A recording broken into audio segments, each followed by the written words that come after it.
হ্যাঁ ধরুন, এখানে আসলে মূল বিষয়টা হলো নির্বাচন পরিচালনার ক্ষেত্রে স্বচ্ছতা এবং জবাবদিহিতা। এই স্বচ্ছতা এবং জবাবদিহিতার জায়গাটা আমরা সঠিকভাবে দেখতে পাচ্ছি না। এই জন্যই এই আতঙ্কের পরিবেশ তৈরি হয়েছে। এমন যদি হতো যে পাঁচজন দুই প্যানেলে বিভক্ত হতেন অতীতে যেভাবে হয়েছে, তাহলে এই ধরনের আতঙ্ক তৈরির কোনো প্রশ্নই আসতো না। আমরা বারবার লিখিত আকারে বলার পরেও তারা যেহেতু কোনো পদক্ষেপ নিচ্ছেন না, এই জন্যই আমাদের দায়িত্ব হলো এগুলো মানুষকে জানানো যে অনিয়ম এখানে হচ্ছে, এই অনিয়মটা যেন পূর্ব থেকেই প্রতিরোধ করা যায়। এই জন্যই আমরা আপনাদের সামনে এসেছি।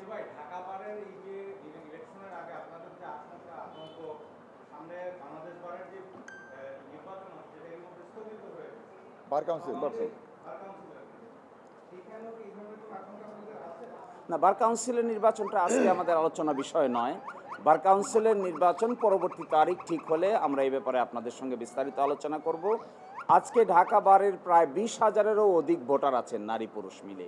তারা যদি সেফ ফিল না করেন, ভোট দেওয়ার ক্ষেত্রে তাদের ভোটটা সঠিক জায়গায় দিতে পারবেন এবং গণনা হবে, এটা যদি সার্টেন না হন, তাহলে তো ভোটারের উপস্থিতিও সেখানে থাকবে না এবং ভোটাররা ডিমোটিভেটেড ফিল করবেন, উৎসাহ বোধ করবেন না। এই জন্য আমরা আমাদের পক্ষ থেকে এই অনিয়মটা আপনাদেরকে জানানো দরকার বলে মনে করছি এবং এই জন্যই মূলত আমরা বার কাউন্সিল নয়, ঢাকা বারই আজকে আমাদের মূল আলোচনার বিষয়।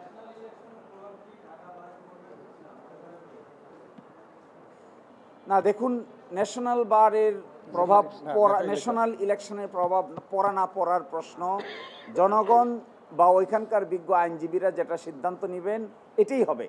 এটা কার পক্ষে যাবে কার বিপক্ষে যাবে এটা নিয়ে আমরা কনসার্ন না। আমরা কনসার্ন হলো স্বচ্ছতা এবং জবাবদিহিতার পার্ট নিয়ে। তাতে যদি বিজ্ঞ আইনজীবীরা ব্লু প্যানেলকে বা সবুজ প্যানেলকে ভোট দেন দিবেন, যদি সবুজ প্যানেলকে ভোট না দিয়ে অপোজিট প্যানেলকে ভোট দিয়ে দিবেন।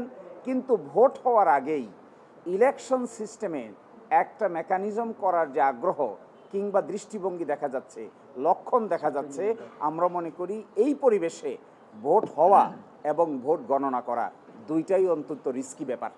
অতীতে তা হয়েছে, বর্তমানে তা হবে না বলেই আমরা প্রত্যাশা করি। এই জন্যই আপনাদের সামনে আসা।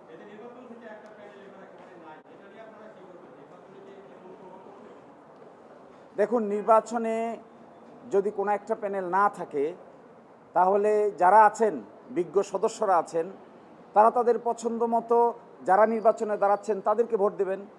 এবং দ্বিতীয় তৃতীয় যদি কেউ কম্পিট না করেন, সেই কম্পিটিশন যারা করেন নাই তাদেরকে তো আর ভোট দেওয়ার স্কোপ নাই। যাদের ব্যালট থাকবে তাদের মধ্য থেকেই ভোট দিতে হবে। তো আমরা এক্সপেক্ট করি যেভাবে নির্বাচনটা আয়োজন হয়েছে এটা স্বচ্ছতার সহিত হোক না কেন। এবং আমরা এটাও শুনেছি যে ওই বারের নির্বাচনে 9 জন স্বতন্ত্র প্রার্থীও দাঁড়িয়েছেন। তাহলে তাদেরও তো পক্ষে ভোট পাওয়ার অধিকার তাদের আছে, জনগণও তাদেরকে ভোট দিতে পারে, অসুবিধা নাই, যাকে মনে চায় তাকে ভোট দিবে।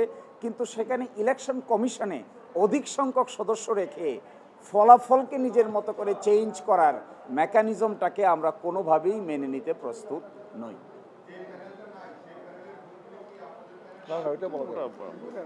আমরা বলছি এই ব্যাপারটিতে বিজ্ঞ আইনজীবীরাই ঠিক করবেন কাকে ভোট দিবেন কাকে ভোট দিবেন না। কারো সিদ্ধান্তের উপর তো আমাদের হাত নাই। এই ব্যাপারে আইনজীবীদের বিবেচনা বোধের উপরে আমাদের পূর্ণাঙ্গ আস্থা আছে। যাকেই ভোট দেবেন সেটাই আমরা মেনে নিব, কিন্তু স্বচ্ছতা সহিত হোক, এটাই আমরা চাই।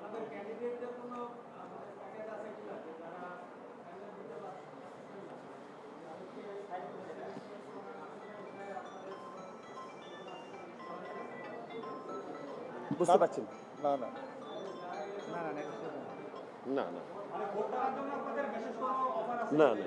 না না, আমরা আলাদাভাবে প্যানেলের পক্ষ থেকে এবং পার্টিকুলার পোস্টের পক্ষ থেকে আলাদা নির্বাচনী ইশতেহার প্রকাশ করা হবে। এইটার জন্য যে নির্বাচনী তফসিল আছে, তফসিলের সীমার মধ্যেই আমরা এটা করব। একইভাবে একটা ফেসবুক পেজ খোলা হয়েছে, আপনারাও সেখানে দেখতে পাবেন যে এই প্যানেলের ইশতেহার কি থাকে এবং প্রতিটা পদের এগেইনস্টে কী কী ইশতেহার থাকে সেটা আমরা ঘোষণা করব। কিন্তু আমরা worried about election administration is not working properly. This is our allegation. এই এলিগেশনটা আমরা শুধু বারেই বলি নাই, ওই ব্যক্তিদেরও বলি নাই, বারকে নিয়ন্ত্রণকারী প্রতিষ্ঠান বার কাউন্সিলকেও জানানো হয়েছে যেন এটা ইমিডিয়েটলি সলভ করেন। নির্বাচন হোক, এটা আমরা চাই, কিন্তু এই সমস্যাটা সমাধান হোক এটাও আমরা চাই। তারপরে 29-30 তারিখ নির্বাচন হোক, আমাদের কারো কোনো আপত্তি নেই।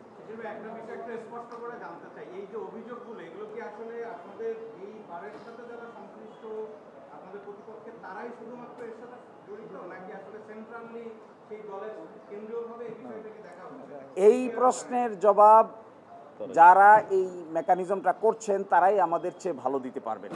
তারা কি কারণে করছেন, কোনো ইনস্ট্রাকশনে করছেন, নাকি ব্যক্তিগতভাবে করছেন, নাকি সাংগঠনিকভাবে করছেন, এই প্রশ্নের জবাব আমার মনে হয় আমাদের চাইতে তারাই ভালো দিতে পারবে।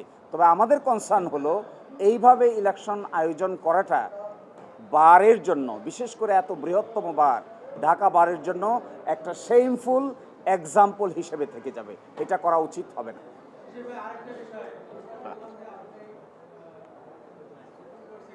এটা সেপারেট, এটা এখনকার সাবজেক্ট ম্যাটার না। We will talk this issue letter, very very shortly letter.